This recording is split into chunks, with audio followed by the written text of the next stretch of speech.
Good Monday, degenerates, and welcome to another episode of Boring Crypto IO, a place where I read you the boring crypto news every morning, Monday through Friday, so you don't have to.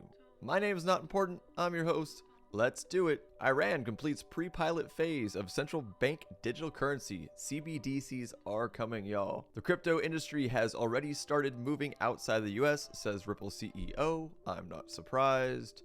And Binance tried to hire Gary Gensler in 2018 for closer ties with US regulators. More Binance FUD. A lot of hits coming out against Binance in the last few days, guys. We'll see where this article leads. Let's go to the market. All right, we are sitting at 1.022 trillion. We have gone down a little bit since Friday. Bitcoin dominance at 42.3%. ETH dominance at 18.8%. 21 Gwei for an ETH transaction. And I'll show it on the charts, guys. Sorry, I'm trying to think of what to say. We have moved absolutely sideways since the big dump, with very little volume, and we'll see that in the charts, guys. So I'm not expecting to see too much movement in the market. Litecoin down almost 4%. Shit, I don't want to talk about that. Cosmos 2%. Yeah, like I said, guys, not a lot of movement. Lido down. Lido was pumping hard though, so them being down 7 wasn't that crazy. Again, yeah, guys, just not a lot of movement in the market, and we're gonna see that right now. Hey, look at that. That is absolutely no movement in the market, guys. Since we tanked and came back, got bought back, tanked all the way to 22. I mean, on this chart, which is, what am I on? This is the Bitstamp chart. We tanked all the way to 22,000 exactly on this chart and bounced up back up to this 22,374 level that I've marked red, which is actually kind of confusing because the ticker is red. Let's make this orange just for shits and gigs. But literally, like, doji candle, doji candle, doji candle, like no confidence one way or the other right now. The market doesn't know what it wants to do. No volume, and we're just going sideways, y'all. So with that being said, guys, I don't really know. I've been saying this a lot lately, the last few days. It looks weak. So I'll say this. I don't know where it's going to go. I never do. Again, this is not financial advice. I'm not a financial advisor, and I'm not the best trader by any means. But in my opinion, this doesn't look strong at all. This looks very weak. Potentially breaking down. And soon, too, traditional markets are going to be open up here in just a couple hours. Potentially breaking down to this 21,764. Outside of that, I do have some levels drawn, but I'm saying 20. If we start dropping, we're going to 20. Why? Because everybody's thinking it's a nice psychological level. I'm assuming because of that, there are a ton of buy orders down at 20,000.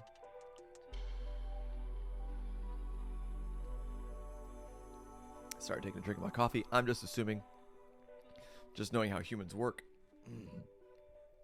20 grand seems to be where people's heads are at.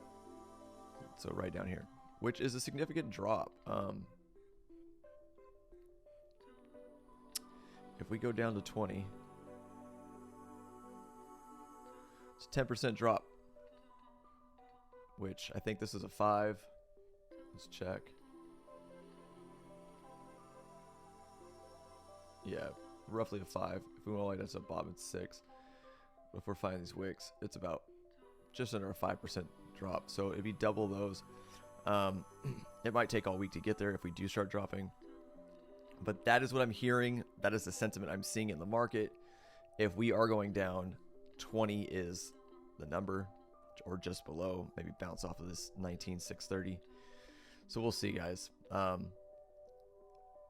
Yeah, just I say this all the time. I know I kicking at a dead horse. If you are trading, be safe. Tight stop losses. I mean, or any stop loss in general. Please have a stop loss in place, for God's sake. All right, Ethereum, same thing, guys. It looks exactly the same as Bitcoin. The level that I'm hearing is 14, potentially 13, if we do break down. So per usual, just keep your eye on this stuff, guys. What is the dump on ETH from here? So same 5 when we did our pullback, and so if we dump from here another to like 14 would be 10%, just like we were looking at Bitcoin. For the $20,000 level on Bitcoin. So just, yeah, keep your eyes on those levels, guys. That's kind of where my head's at. To me, it looks weak. To me, it looks like we're going down more.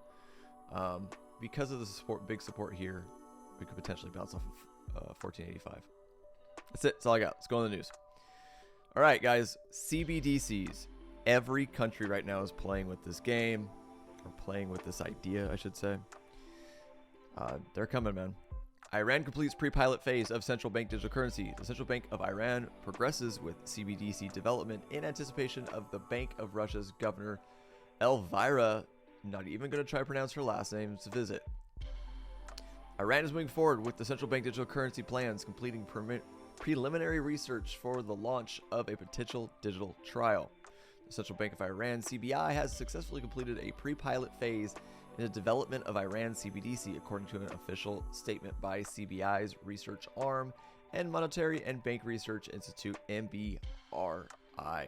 Mohammad Reza Mani Yekta, head of the CBI Office for Supervising Payment Systems, announced the news at the 9th Annual Conference on Electronic Banking and Payment Systems on February 20th.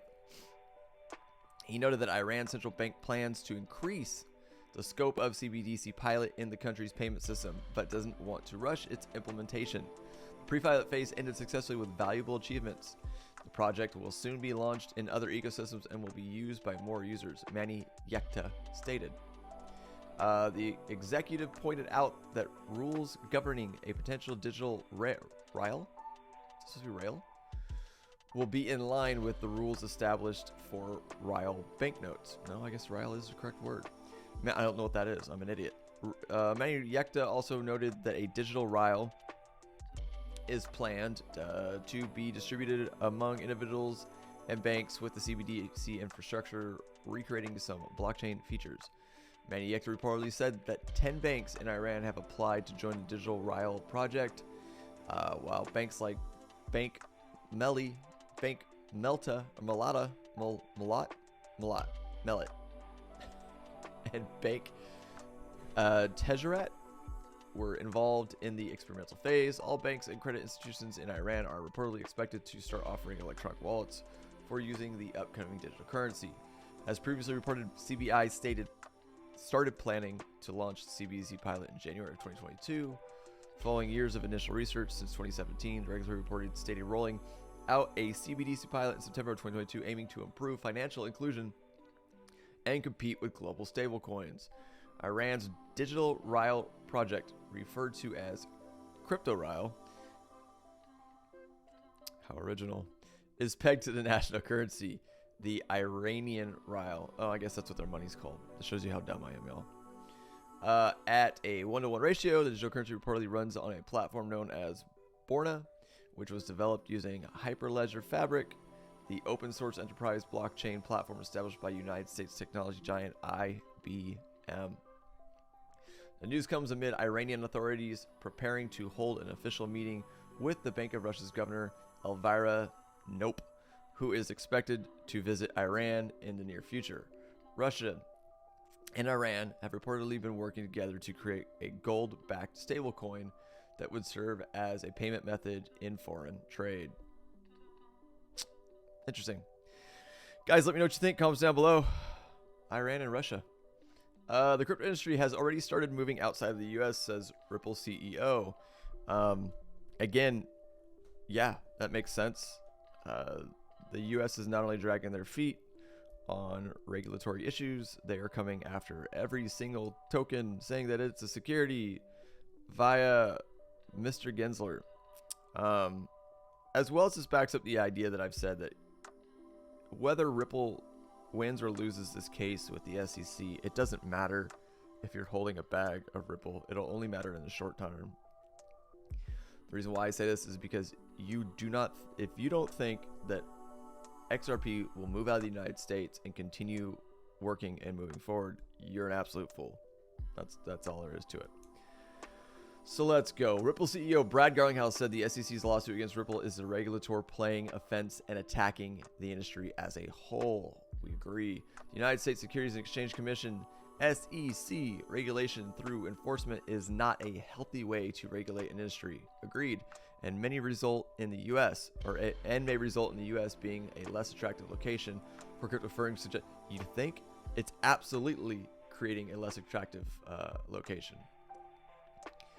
In March 3rd, Bloomberg interview with Brad Garlinghouse, CEO of blockchain-based digital payment network Ripple, suggested that the SEC's regulation approach puts the U.S. at a severe risk of missing out on being an attractive hub for the next evolution of blockchain and crypto innovation. I've been saying this for weeks, guys. You've heard me say it. Garlinghouse noted that the SEC's case against Ripple is the SEC simply playing offense and attacking the industry as a whole, adding that if the SEC is able to prevail, there will be a lot of other cases. Completely agree with that. He suggested that the crypto industry has already started moving out of the United States, given its crypto regulation process is behind other countries like Australia, the United Kingdom, Japan, Singapore, and Switzerland. He commended these countries for taking the time and thoughtfulness to create clear rules of the road. This is all we're asking for. We're not saying to not make rules. We're asking for clear rules so we can continue moving forward and progressing in the crypto space. Adding that the approach taken by the U.S. is not a healthy way to regulate an industry. Garlinghouse recalled when he first got into the tech industry in the late 90s, there were proposals to ban the internet due to illicit activity, but the government refuted the idea and decided to create a framework. He emphasized the benefits this early adoption brought on a geopolitical basis to have the Amazons and Googles based in the U.S., suggesting that the same opportunity is currently on the table with creating a framework for crypto. I completely agree. Garlinghouse believes the framework process should begin with outlining clear protections for consumers. He added that consumers are suffering from the lag as they lack the same protection that regulatory frameworks can provide. Garlinghouse believes that a decision should come this year in the SEC's case against Ripple. We hope. More recently, John Deaton, founder of legal news outlet Crypto Law Lawyer, put a call to action to his 245,000 Twitter followers on March 5th, stating that all companies in active litigation with the SEC should collaborate and develop coordinated strategies, calling it war. I don't think that's a bad idea at all. I think John Deaton is an intelligent man and knows what the fuck he's talking about. And there's his tweet about that. If you guys are interested in A, the XRP case, B, crypto regulatory law in general, I strongly recommend following John. Like I said, he's an intelligent guy. He has his ear to the ground. He's very plugged in. He knows what he's talking about and what's going on. Definitely a good follow. This comes after Kristen Smith, CEO of Blockchain Associates, told Bloomberg in a February 22 interview that the crypto regulation process in the U.S. is happening behind closed doors, adding that it is vital for more industry involvement in an open process. And I completely agree. So, with that being said, let me know what you guys think. Comments down below. Are you holding any Ripple? I've asked this. Nope. I'm getting views. It's interesting. And we'll talk about this. We're over 50 videos on the channel. I meant to actually state that when I did the 50th video, but I just spaced it. We are over 50 videos on the channel, which is awesome. I plan on continuing to keep the channel up, whether it goes big, gets big or not. I'm doing this for you guys up there, but for myself too. It helps me just wake up every morning and bury myself in the space and stay up to date. That's kind of the reason why I did it. But if you guys do watch these videos and you're enjoying the news and whatnot, let's have some talk start in the comments down below, guys. Are you holding Ripple? Do you have a bag? Do you hate Ripple? Because I know there's a huge part of the crypto community that doesn't like crypto. It's like the antichrist crypto. It's the quote-unquote bank cryptos that they said. Again, the only reason I'm holding, I'll be completely honest with you, the only reason I'm holding a bag is it's a gamble. I see a potential for a huge gain based off of the SEC case. So I took that gamble. That's why I'm holding a decent bag of XRP, not for any other particular reason, to be entirely honest. But let me know. Comments down below, guys. And last but not least, last story. Get you guys out of here. Binance tried to hire Gary Gensler in 2018 for closer ties with U.S. regulators. Yeah, more fun with Binance. I don't know if you guys have been watching over the weekend. I think someone created like a fake account and said that the FBI killed CZ. I don't know, man. It's madness out there. I think they're trying to bring down Binance for some weird reason. I don't know why. And who they are, I have no idea. The SEC chairman was approached by Binance in 2018 and 2019 while he was teaching at the Massachusetts Institute of Tech. Crypto exchange Binance sought to hire Gary Gensler as an advisor before he became chairman of the United States Securities and Exchange Commission, according to a Wall Street Journal report based on messages and documents from 2019 or 18, and 2020, as well as interviews with former employees. Gensler, the former chairman of the Commodity Futures Trading Commission, was approached by the crypto firm in 2018-2019 while he was teaching at the Massachusetts Institute of Technology, the Journal reported. Messages from Binance executives seen by the newspaper indicate that Ella Zhang, then head of Binance's venture investing arm, and Harry Zhao, co-founder of Binance invested firm Koi Trading, met with Gensler in October of 2018. After Gensler declined the advisor position, Zhou wrote in the chat, "I observed that while Gensler declined advisorship, he was generous in sharing licensed strategies." According to a Binance employee, Gensler would be likely back in regulatory seat if Dems win the 2020 election.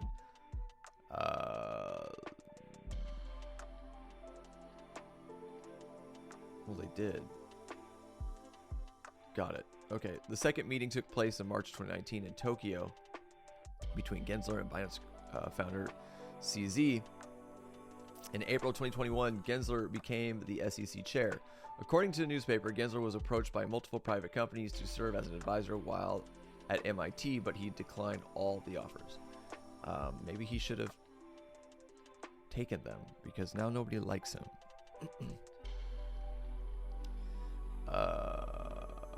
The report highlights the relationship between Binance and its American arm, Binance US.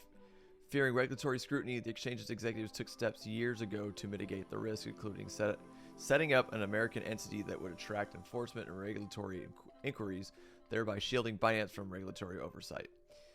In a presentation titled "Insulate Binance from U.S. Enforcement," the employees suggested that Binance should have a purely contractual relationship with the American unit, positioning it as a separate operation.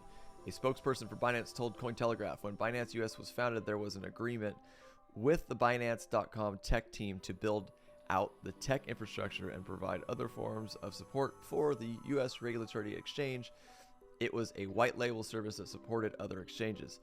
That is why you were seeing these old communications between members of the two organizations. The crypto exchange also noted that Binance and Binance US shared the same ultimate beneficial owner. A fact known to the public since the beginning. Binance.us, however, has recently gone through a funding round, whereas Binance.com has not. Binance further noticed that it does not have any U.S. customers and companies, and the companies are separate legal entities. The exchange also recognized taken previous missteps during the expansion. Excuse me. While growing at such a rapid pace, we made some initial missteps, which have now been rectified following a massive investment in compliance talent, processes, and technology over the past 2 years. We are a very different company today when it comes to compliance. Binance is reportedly preparing to face fines and penalties in order to settle outstanding regulatory and law enforcement investigations in the United States.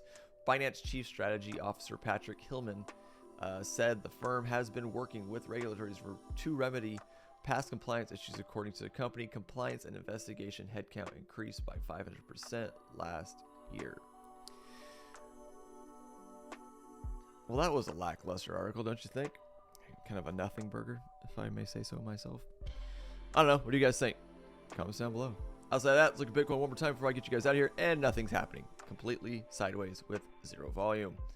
Well, guys, that's it. That's all I got for you this Monday morning. I hope you guys are enjoying your morning. Yeah, per usual, if you do enjoy the content I provide here on Boring Crypto IO, please, by all means, subscribe to the channel. Turn on little bell over here for notifications so you'll know when I post videos. Watch videos, like videos, share videos, please. And I will see you guys bright and early tomorrow morning. I'm out of here.